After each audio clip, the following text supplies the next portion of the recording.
Bonjour à tous, ravi de vous avoir avec nous. Bienvenue dans votre journal. Au sommaire. Rencontre répétée entre des piliers de la politique béninoise à quelques mois des élections générales de 2026. L'analyse des Béninois à suivre dans ce journal. L'utilisation des aphrodisiaques, quelles conséquences sur les utilisateurs?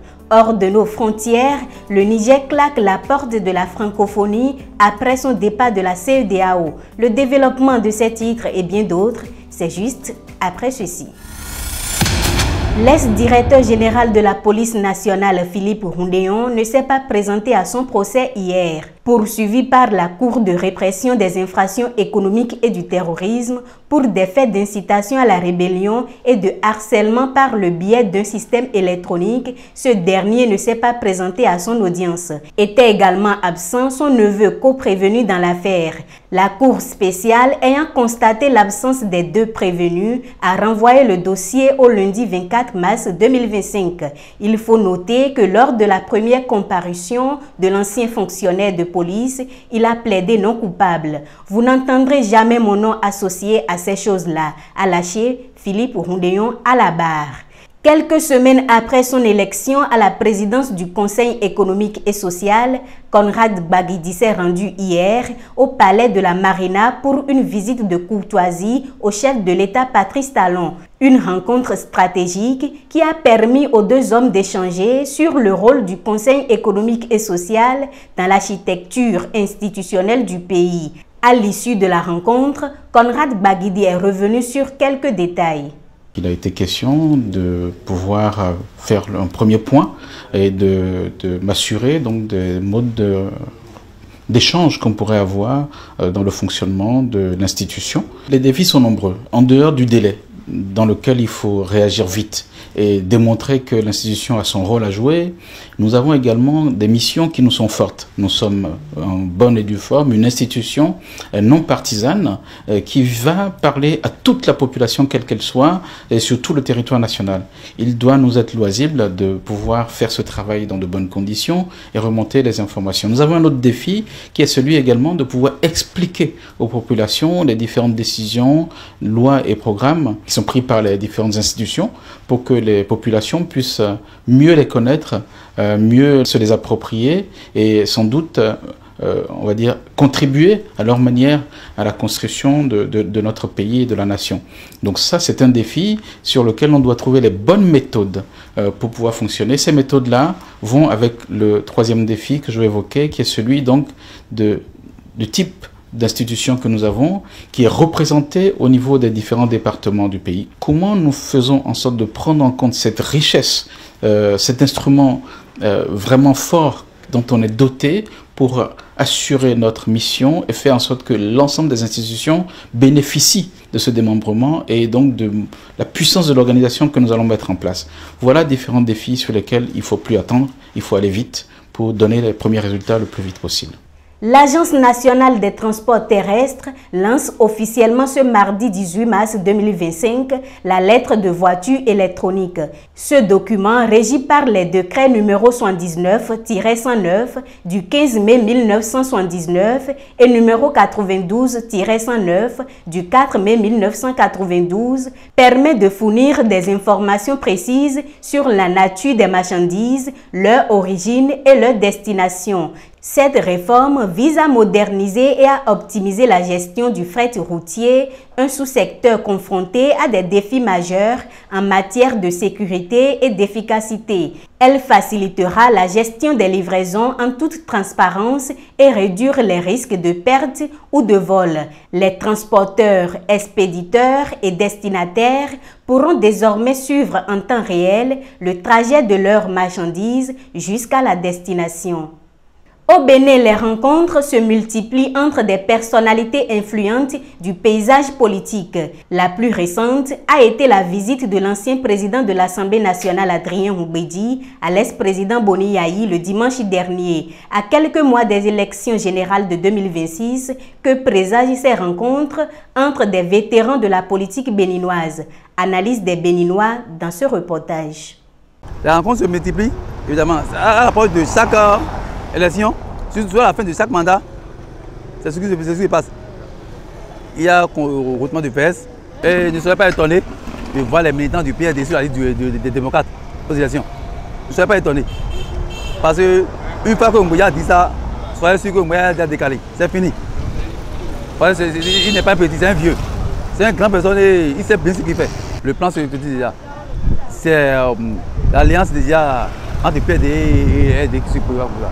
La visite de Humbedi à Yaïboni, c'est une continuité. Mais écoutez, c'est ce qu'on appelle la vraie politique. C'est ça. L'ancien président Yaïboni utilise la vraie politique dans ce pays. Quelqu'un avait dit, nous allons gérer le pays avec la ruse et la rage.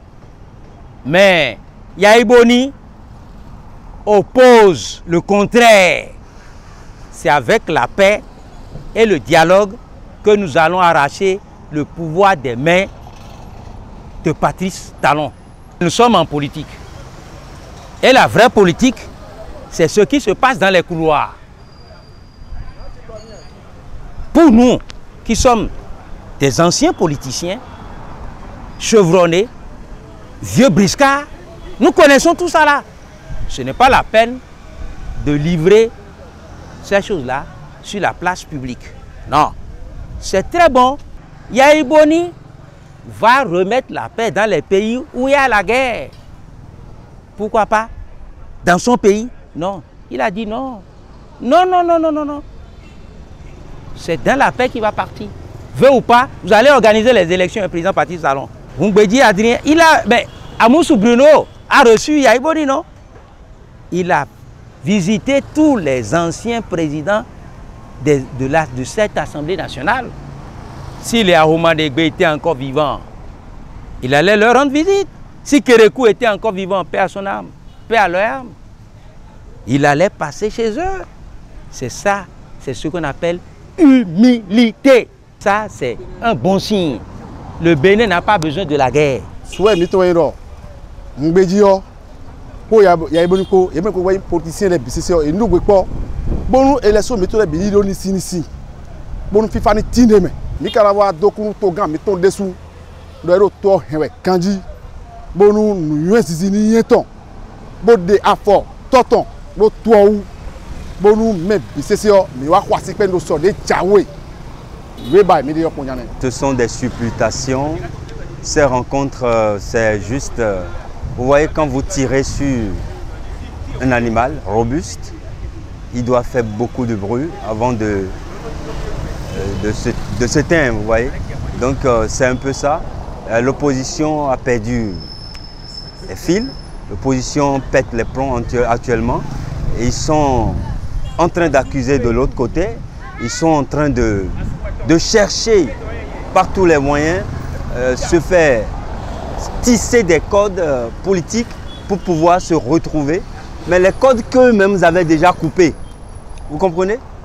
Ils avaient déjà coupé. Ils sont en train de tout faire maintenant pour cela. C'est juste du vent, c'est rien, c'est rien. Je ne pense pas qu'il y a grand chose qui va sortir par là. Vous allez me donner raison en 2026, vous allez voir. Parce que tout le monde voit déjà où va le vent et comment les choses peuvent... Vous pouvez, même si vous n'êtes pas visionnaire, vous êtes dans le pays, vous êtes en train de voir. Et donc je pense que ça, il n'y a rien à dire par rapport à ça.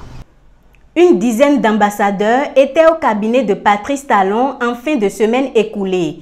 Ils sont allés lui présenter leur lettre de créance et ont aussi eu des tête-à-tête avec le chef de l'État. Ces nouveaux ambassadeurs, accrédités au Bénin, représentent entre autres la Chine, le Vatican, la Guinée-Conakry, le Canada, le Niger, le Burkina Faso ou encore le Portugal. Je vous propose d'écouter quelques extraits de leur déclaration à la sortie de l'audience. J'ai la certitude, avec l'attachement du président de la République, avec les efforts de tous nos amis béninois, avec le travail de nous tous, les relations sino-béninoises vont continuer à se développer, à se consolider, au bénéfice de nos deux pays et tout le peuple. L'Église est présente au Bénin depuis plus de 150 ans, de façon continuelle, et la collaboration est optimale. Et je pense que ça aussi, on pourra continuer à développer. La présence de l'Église au Bénin est très positive et continue à se développer pour le bien-être spirituel de la population et surtout pour aider dans les domaines sociaux qui sont aussi très importants pour toute la population. Nous nous réjouissons maintenant de l'établissement de confiance aujourd'hui entre le Bénin et le Niger. Maintenant, tout notre souhait, et de par l'entretien qu'on a eu avec le chef de l'État, c'est en tout cas dans la mesure du possible, essayer d'aller directement dans la composition de la commission mixte nigéro-béninoise, donc dans le rôle et de se pencher par rapport à tous les différends qui intéressent les deux pays. Le Canada va faire avancer ses relations diplomatiques avec l'Afrique. Pour le Bénin, ça veut dire que le Canada a confirmé notre intention d'ouvrir une ambassade à part entière ici au Bénin. D'autres priorités pour le Canada, non seulement en Afrique mais aussi au Bénin, incluent la croissance économique. Ici, il y a beaucoup de potentiel de faire avancer les relations commerciales entre le Canada et le Bénin. D'abord, nous avons réitéré les relations historiques d'amitié et de fraternité entre nos deux pays. Et ensuite, nous avons évoqué les différentes pistes. Disons, on a déjà une coopération, mais comment raffermir les relations de coopération que nous avons déjà entre nos deux pays dans divers domaines, notamment dans le domaine de l'éducation, l'enseignement supérieur, à travers des programmes d'échange interuniversitaires. Nous avons également évoqué la nécessité de renforcer la coopération en matière de défense et de sécurité. Aujourd'hui, nous avons des entreprises ivoiriennes, nous avons aussi des entreprises béninoises qui peuvent contracter, qui peuvent échanger, se renforcer pour aller vers d'autres marchés. Nous avons des entreprises ivoiriennes qui peuvent venir s'installer ici. Nous avons des entreprises béninoises qui peuvent aller s'installer en Côte d'Ivoire. Heureusement que nous avons la zone de libre-échange continentale. Tout le monde est satisfait des relations qui existent entre nos deux pays et tout le monde est conscient que ces relations doivent être davantage une priorité pour les deux pays. Donc on est deux pays frères, deux pays amis, liés par des accords diplomatiques et politiques et commerciaux. Nous sommes là pour faire évoluer ces relations pour atteindre un stade honorable. Donc on fera pour le mieux pour que ces relations soient une référence des relations entre deux pays africains. Je souhaite que le progrès, le développement que j'ai pu constater, parce que comme je vous disais, j'étais ici en visite privée et j'ai pu constater que vraiment c'est vraiment impressionnant le développement que ce pays a vu les dernières années.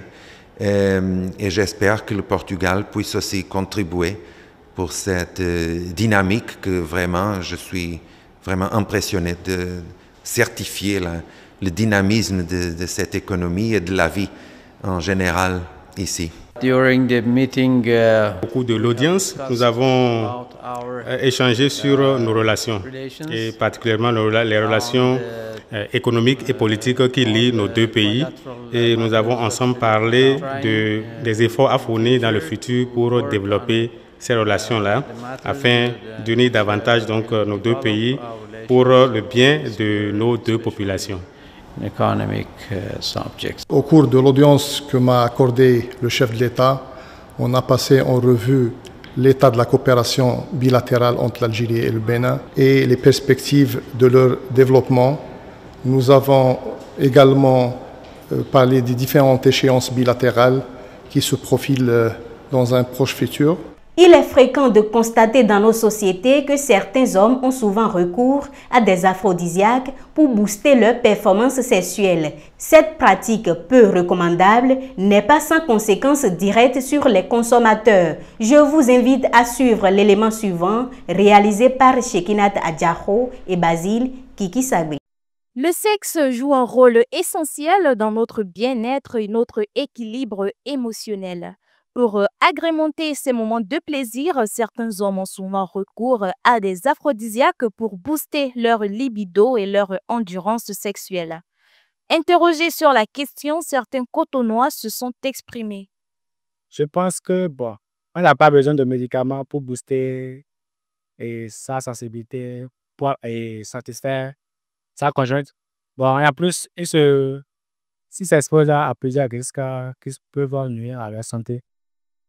Bon, si d'autres ont je sais pas,